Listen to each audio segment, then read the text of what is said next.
আমরা অনুশীলনী 5.2 শিখতেছি সূত্রের সাহায্যে গুণফল নির্ণয় করো।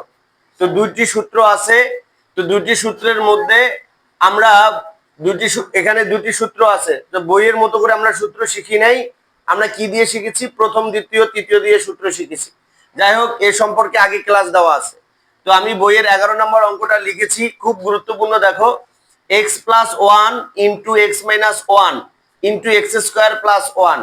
তো সূত্রের মধ্যে দেওয়া আছে প্রথম প্লাস দ্বিতীয়, প্রথম প্লাস তৃতীয়, দুইটি অংশ। কিন্তু এখানে কয়টি অংশ দেওয়া আছে?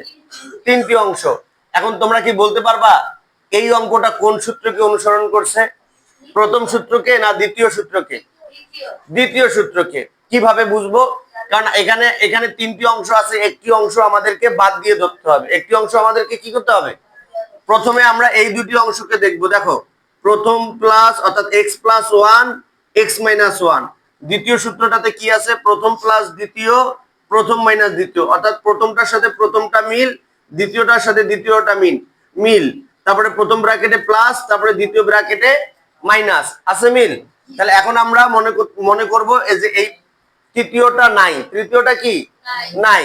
তাহলে আমরা যদি এখন এটাকে লিখি, তাহলে প্রথমটার উপরে স্কয়ার মাইনাস দ্বিতীয়টার উপরে স্কয়ার, তারপরে এখানে তৃতীয়টা আছে যেটা, সেটা বুঝাইলাম x² + 1।